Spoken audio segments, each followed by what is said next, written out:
What's up? What's up, y'all? And welcome to another episode of Blah Blah Blog. It's your girl, Marsha, aka MM Dulce, and welcome specifically to the 811 series, where I'm giving you an 8-minute and 11-second reflection on my way to turning 30. I believe I have 42, 43. I already forgot. Anyways, I got 40 something days. I'm gonna put something somewhere to kind of show y'all the screenshot, and my energy is probably telling you a lot, and I decided, you know what, I said I was going to be consistent with posting every day. It's quite the fucking challenge. Because yeah, I don't do this, but I wanted to be real with you guys, and that's one thing I always do on this channel. I wanted to share something that I've learned over the past 10 years, and that it's okay to not be okay. I've talked about that a lot in this channel, but I kind of wanted to share the difference between who I am now as a 29-year-old that has a bad day versus who I was as like a 19-year-old that had a bad day. When I was younger, I think it was very common that I would kind of remedy my bad days with people. I would vent all day long to my different friends about what was going on, and I would mope, and I used to overeat. Overeating, we'll talk about that in another episode. So please, if you like this series so far, you're gonna like what I continue to do on this channel and what I might have already done. So please keep it locked and subscribe. Leave me a comment. I really appreciate y'all comments, especially when I'm sharing some difficult things to share. It lets me know that I'm not alone, and I'm Not just talking to myself in the car, even though I'm talking to myself in the car.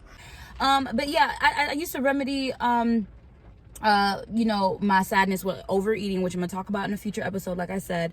And I wasn't really in therapy, which I'll talk about in another episode. And I think those are all, I did what I could, right? We do what we can with what we have. We get by. Some of us smoke, some of us drink, some of us smoke and drink, and maybe you do some other stuff on the side. No judgment here, no judgment at all. This is a no judgment zone. But I have learned how to take care of myself so much more. One thing I used to do, like I said, I used to go to my friends and just vent. Now it's so interesting because I still consider myself an extrovert, meaning I get a lot of my energy, and I just get jazzed up by being around a lot of people, and I don't really go within a lot. This is something that I've learned to do over the past, I'm not even gonna say I'm alive. I say over the past 10 years, because I ain't been working on it that long. I will say over the past year, I have been learning what it means to take time to myself. And this was forced, mainly because of the situation with my mom, who was diagnosed with cancer. We're gonna talk about that in another episode. I've already talked about it here on this channel, so you go look for that. But now I go inside, and that sounded weird. I go within, and I spend a lot of time to myself. I do that a lot. I realize that we don't take enough deep breaths. You know what? Take one with me. Ready? 1, 2, 3. In through your nose. Hold it. Nah, do it again. If you ain't hold it. And then slowly release. That feels so, oh my God, that feels so good. Over the past couple years, I've learned how to meditate. And if you don't know how to meditate, child, you are very much like me. Use an app called Insight Timer. I might have talked about that on this channel, but I will talk about it in a future episode. They have guided meditations, but meditation is what I turn to now. And I don't overeat anymore. And I don't really go to people as much. I still vent to my homegirls, but lately I find that putting my phone on personal mode is everything. I don't want to talk to anybody because I realize it's not a healthy thing to dump on your friends. I have been a dumping ground for a lot of different people, and especially when I don't have the capacity, I'm still allowing people to dump, because in the name of being super save-a-hole, I would just let people, kind of share, and I would do my best to encourage. And I don't have no, I'm going into this field, and I realize self-care is super important. So now, let me tell you what I did for self-care. I have since discovered bubble tea, boba, like a year ago, thanks to one of my friends. And I love this. I love this shit. So I went and treated myself because I was like, you know what? It's okay to not be okay. I journaled and I was like, you know what? I'm really proud of myself that even on like my tough days, I still find a way to be productive because I pushed through and I did my homework. I still reached out to some clients. I'll tell you about all that in another episode.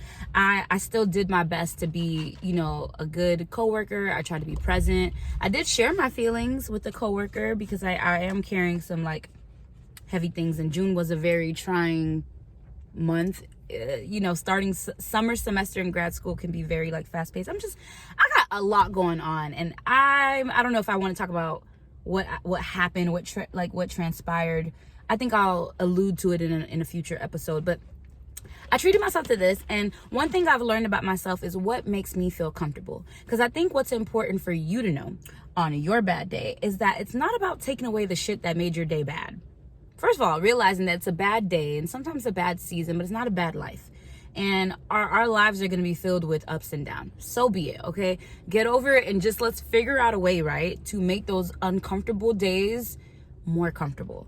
We're not going to take away the sadness. We're not going to take away the pain, but we can add comfort. So I not only got me some boba tea, but I am someone, when I get sad, I like to be very warm.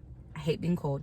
And I like to be comfortable. So I got this big ass 90-inch by 90-inch plush ass, soft ass. I mean, I touched it and I was like, I'm happier already. and I also got like a new journal, and I got something else that would elevate like the look and the aesthetic of my bathroom. And those little things, that was self-care for me, because I am someone that tends to give, and a lot of my exhaustion and sometimes the pain that I experience comes from overextending myself, like I said. Dun, dun, dun, dun, super zero.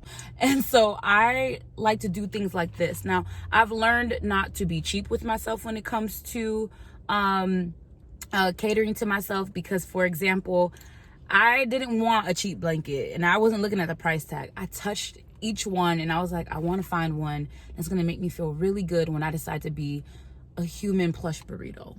And I did find that. Not only that, I don't have the energy to cook, and that's okay. We won't always, but I did place a pickup order for some sushi, because sushi is life. And miso soup.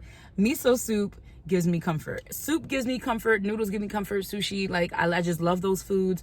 And it's not about making the shit that made me sad go away, but it's about making sure I'm as comfortable as I can be as I think about all the difficult things. Thank you so much again for tuning in. I really appreciate you guys, and I hope you enjoyed this series.